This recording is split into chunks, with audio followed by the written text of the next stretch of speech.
So I got enough of a response on the post I made yesterday about working out and training. I thought I would cover what we're doing here at the house now and how we might scale it for you guys at home.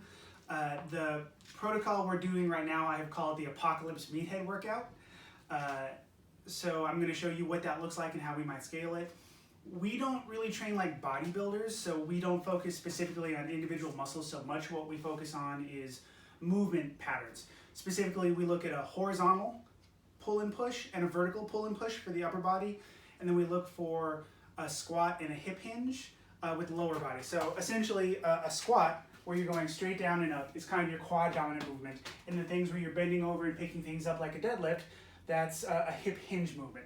So we really focus on movements and less about individual muscles, although we throw some vanity stuff in there too. First thing, of course, is the warm-up. Warm-up is really important because I have back issues and I have pretty constantly tight hip flexors and hips in general. We do an active warm-up that focuses on mobility and glute activation. So if I do this on the ground, I do 10 just of these pelvic tilts. And I go to one side and I do 10 with all these clams, and I'm really trying to make sure that the glute is activating. And then of course to the other side. And then we do the glute bridge, where feet are here, and I'm trying to squeeze my butt. If you feel the hamstring starting to burn or cramp, then you need to adjust your position because you really want to focus on the glutes actually firing and doing their job. One reason a lot of people have back pain and poor hip mobility is that lack of glute activation. So after that, we do what's called fire hydrants, where we're making big circles going forward and back with either side. And then I'll throw in some mountain climbers, and I'll throw in some of these alternating, I think they're called stink bugs, just to try to get my core moving. So we don't do any static stretching, the kind of traditional stretch and hold before the workout. We save that for after the workout. So what we're trying to do with the warm-up is get our heart pumping a little bit, get everything moving. We don't really want to do those static stretches. So if you look at the board, I have the current Apocalypse Meathead workout written out. So on Monday, we focus on the horizontal push and pull. So we're going to do a flat bench press, an incline bench press, a row, a curl, and a tricep extension. So for us, because we have a pretty good home gym, we actually have a power rack and a bench and a bar. So I will go with just the bar, and I'll do a warm-up set. Really just kind of focusing on getting everything nice and warm, feeling the muscles working. And then I'll put on my working weight until I'm doing 3 sets of a weight that forces me to stay in the 8 to 12 rep range. After I've done 3 sets of that, I raise the bars a little bit. I adjust to an incline on the bench, and we do 2 sets of 25 reps. Usually what happens is your first set is 25 and then your second set's a little lower. If you don't have this equipment at home, there's a few ways you can scale this. Push-ups are a great horizontal pressing movement, and we can kind of scale this up or down. So when I'm doing push-ups, I have this weighted vest here. This weighted vest goes up to 60 pounds, so I can add 60 pounds to my body weight and do push-ups, which is easy enough. If you need to make them harder, you put your feet on the bench, and now you're doing these incline push-ups, which puts more of your weight on your hands. If you are finding the push-ups a little difficult, you can go the other way and you put your hands on the bench. And you do them off of here. That's less of your body weight. And if you don't have a bench or a chair that you're feeling comfortable with, you can do knee push-ups. Nothing wrong with that. Just make sure that you're keeping your elbows in. You don't want them to roll out and flare.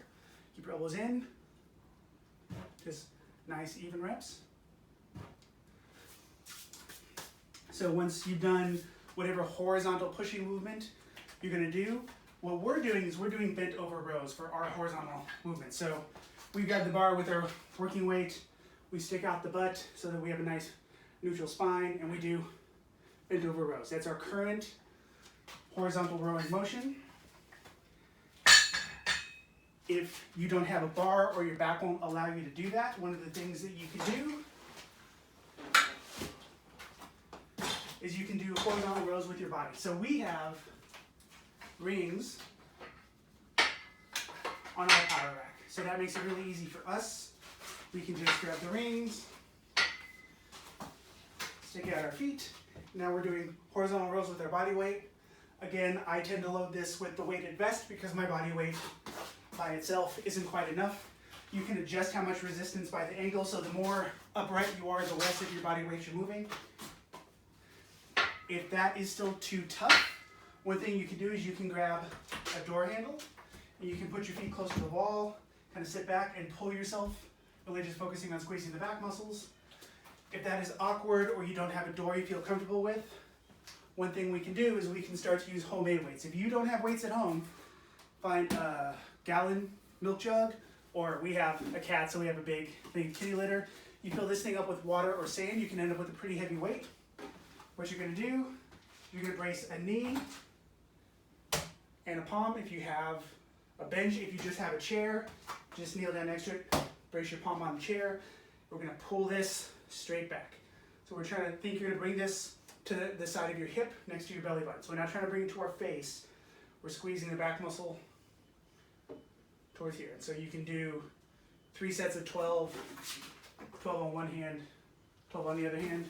I'm going to refer to the milk jug a lot because this is a good, useful weight.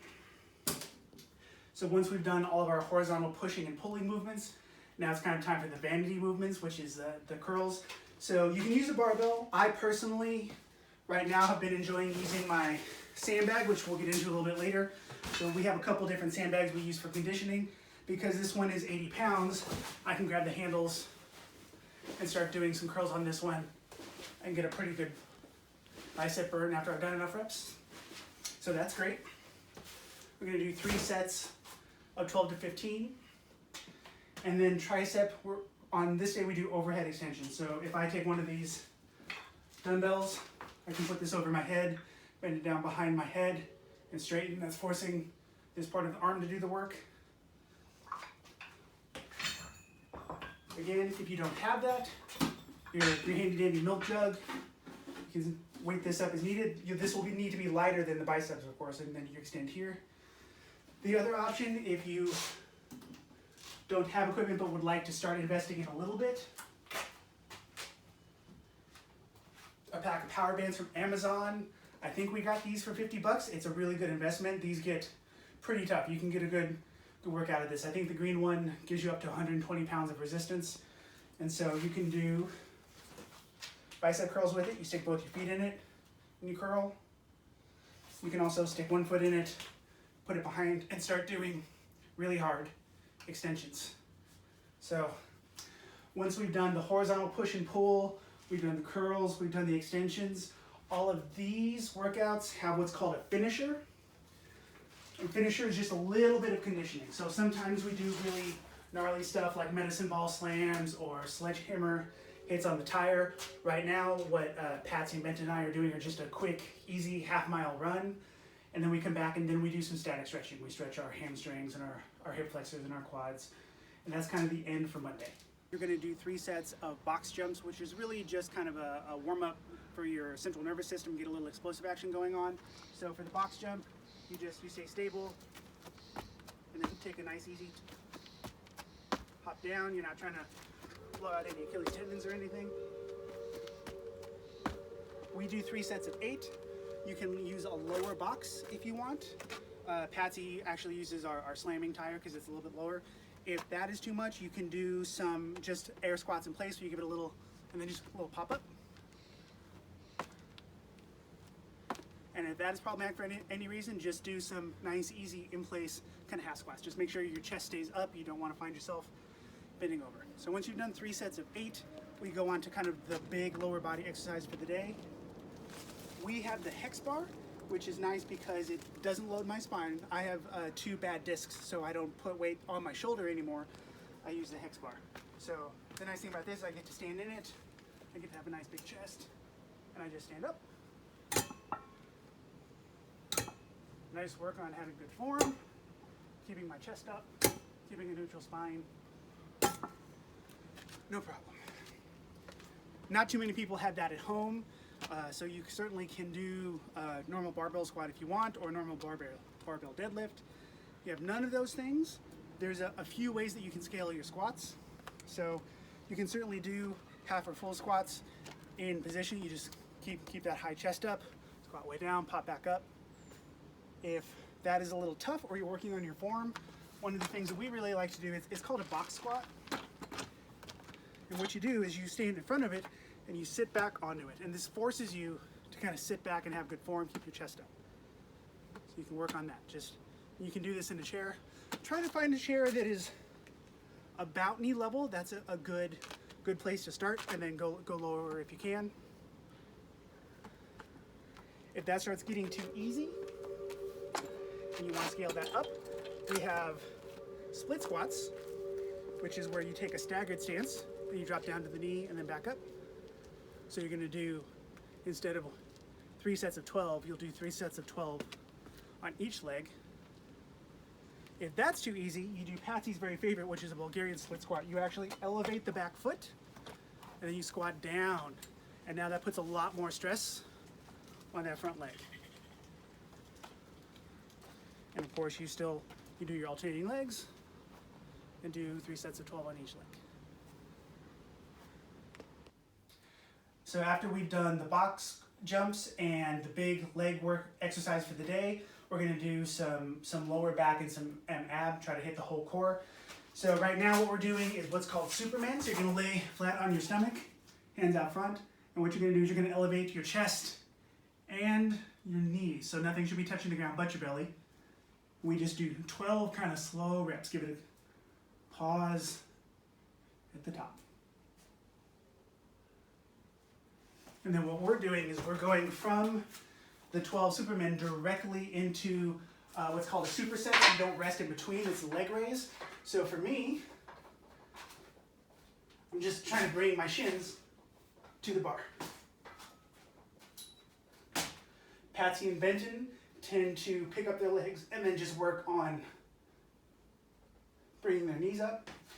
If that is too tough, or you're having trouble with the grip, or you don't have something to hang from, there's lots of cool ab exercises you can do at home. You can certainly lay down and work on, just like we were doing the warm-up with the pelvic tilts. Then we're going to stick out our legs and we're going to tilt. So now we're doing it kind of against the resistance of the weight of our legs. Of course, you can always do crunches or whatever ab exercise you like. And then another good one is planks, where you take this position for 30 seconds and hold. That's a good stability exercise. Once we've done 3 supersets, Superman, abs, Superman, abs, Superman, abs, we go for that half-mile run, and then we stretch again, and then we're done for the day. So for Friday, we are doing the vertical push and pull movements. So Monday was the horizontal push and pull. Wednesday was the lower body dominant. Fridays is the vertical. So for the first one is going to be, for me, weighted pull-ups. And I'm wearing a vest, and I want to do 150% of my max reps that I can do in a set. So if that means I can normally pull off 12 before I fail with the vest on, I need to do 50% more, so my goal is 18 in as few sets as possible. So maybe I grab this guy, and I start busting out reps, and I fail at 12, I'll stop, shake it out a little bit, jump on, maybe I do 3 more, I fail again, I stop, I shake it out, I do 3 more. So I'm trying to get 18 reps as quickly as I can, because 12 reps was my one set max of the time. Once I'm done with that, I can lose the vest. And now I'm looking for 25 reps. So after I've rested, and our standard rest time between sets and all the workouts is about a minute. We actually use a timer most of the time. If Patsy and Benton are here working out with me, by the time we all rotate through, it's about a minute. Maybe 90 seconds, so that works out. But if I'm by myself, or if it's just Patsy and I, we use the timer for a minute. So now that I've rested for a little bit, I'm going to try to bust out 25 reps with no weight. But that can be tough for a lot of people, or you need to scale that right away. And this is where those exercise bands are a nice investment again. So what I do is I loop it through. And now I have assistance. So I can stick my foot in here. And now the band is going to help me pull up. So I can get a little bit more reps. And I can adjust the bands if I need to. Usually Patsy is doing these with the purple, which gives you, I think, at its max, 80 pounds of assistance. And then for the 25 reps, she might add another band just to get a little bit of extra help. So that's a nice way to do it. If you are struggling with pull-ups, those rowing actions that we talked about last time are really helpful. You can use the bodyweight rows on the rings. You can use the row on the door. You can use the rows from your homemade weight with the gallon water or the kitty litter. Ideally, the other thing you can do is if you have something to step on, you can do what's called negative. So you actually hop up to the top position and lower yourself down slowly. And then you hop up and then slowly. And so you're working the muscle in the same plane, but you're doing what are called negative reps. I would shoot for like 8 of those if you end up doing those. Those are pretty rough on the muscle. So once we've done our heavyweight set, we've done our 2 lightweight sets of 25. The next is military press. So you can use dumbbells or a barbell. Right now, I've been using a barbell, and this is your standard from about chin height.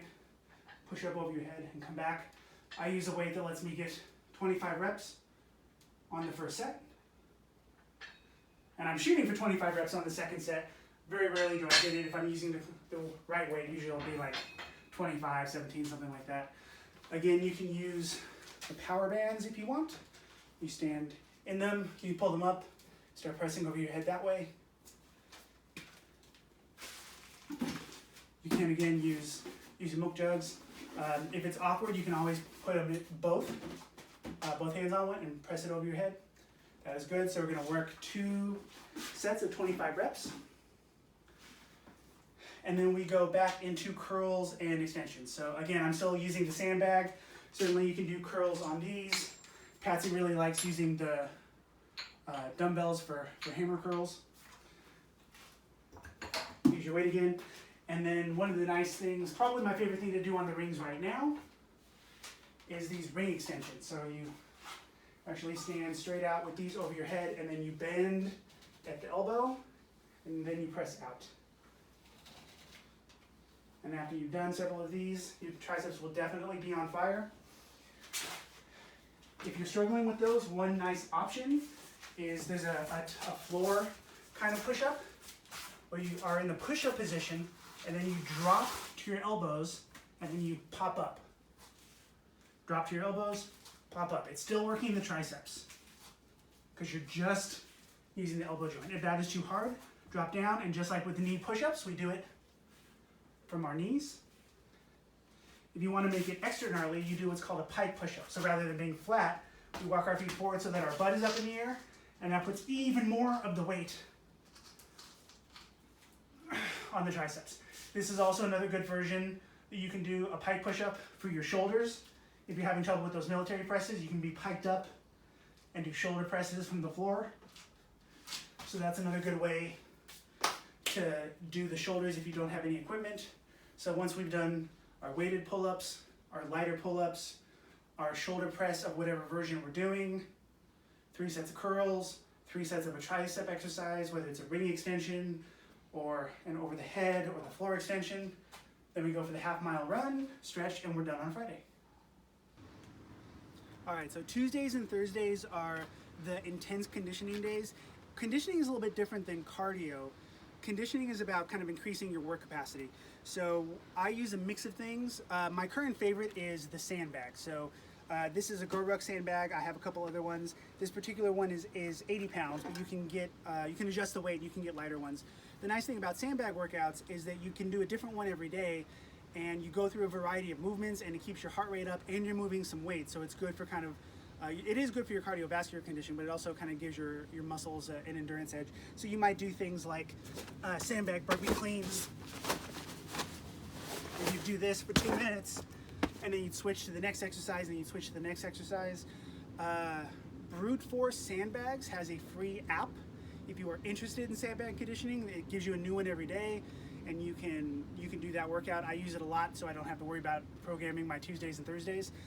If I'm not using the sandbag, one of my other favorites is the sled. We can load some of our weights on the sled, and there's a harness that clips to it, and we can do sprints with the sled.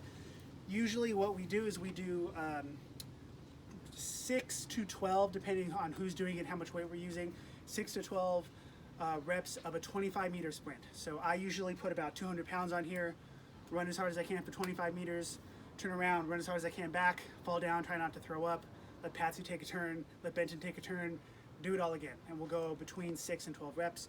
I also have a couple heavy bags. I have a new water bag that's very exciting, so I will do 6 to 12 rounds of 3-minute boxing rounds on that bag. Sometimes I'll mix and match because it's just about getting your conditioning up, so I might do the sandbag workout and then tack on some extra boxing rounds. If you are new to the whole working out thing, I do not suggest you start with anything that intense. A good baseline is the ability to jog a mile at a 10 to 12 minute pace. So if you're struggling to do that, that's where I would start. On your off days, just go for a walk that will let you work your way up to that. A good rule of thumb is the ability to have kind of a conversation between breaths. So you shouldn't be going so hard that you're gasping and wheezing 2 minutes in. You should be jogging at a pace where, you know, if you have a partner, you might say, oh, what do we want to have for dinner tonight?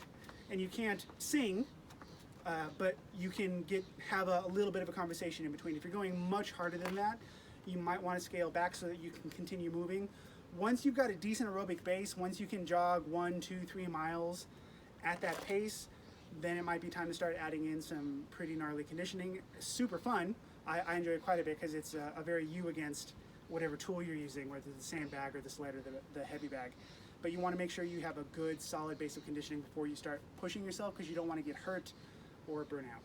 But that is what my conditioning days look like on Tuesdays and Thursdays. All right, so Tuesdays and Thursdays are the intense conditioning days, and then Saturday is usually the easy cardio. We could even call it an active recovery day. I might hop on the stationary bike we have in the office and do quick 20 minutes on the bike. Patsy and I might go for a long walk, something like that. Sundays are usually a rest day. It's pretty important to have at least one rest day every week. The process of building muscles is causing damage to the muscle. We're straining it, we're actually tearing muscle fibers, and then the recovery is where the actual muscle building happens. So if you're always tearing down and never recovering, you're not going to really build the muscle that you want, and you're very likely to burn out or hurt yourself. So make sure you have at least one recovery day. If you're new to working out, I suggest having at least 2 recovery days. This is the workout that we're doing now, but I've been lifting and running and conditioning for a very long time, and Patsy and Benton have been working out with me for almost a decade now, so they've worked up to this too, and they don't do quite as much volume as I do. The other piece that I want to mention is that there's no one perfect workout for everybody. We rotate through protocols every 6 to 8 weeks, which is why right now we're doing Apocalypse Meathead, but in 2 months we'll definitely be doing something different. So CrossFit is great, and it depends what your goals are. If I wanted to be on a purely muscle building program, it would look a little different than this. If I wanted to be on a purely powerlifting program, again, it would look a little bit different than this. This is kind of a hybrid program that gives me some strength, some muscle building, some conditioning, because the workouts are designed to support my fighting. I want to be stronger and faster and better conditioned for fighting. I want to look good naked, but definitely supporting fighting is my number one goal, so that's really important. And if I'm being honest, health comes in like a distant third. So just remember that there's no one perfect workout, and it really depends what your goals are, and I'm happy to chat with you about that if you have questions. The last piece I want to leave you with is, regardless of the workout that you're doing, you have to tailor your nutrition for your goals. If you are eating 5,000 calories a day, you could be doing twice this workout and you're still going to put on fat.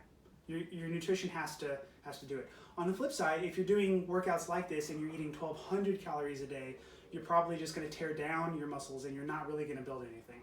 So you need to know kind of what you're doing and tailor your nutrition for that. That could be a whole other super long video, but if you have questions on some basic nutrition stuff, what macronutrients are, what macronutrients are good to support muscle growth and energy levels and things like that, I'm happy to chat about that as well. But just remember, you can do this workout and eat one way and you'll be gaining weight. Some of that will be muscle, some of that will be fat. You could be doing this workout, eating a slightly different way, and you will be losing weight, hopefully mostly fat, but you'll lose a little bit of muscle.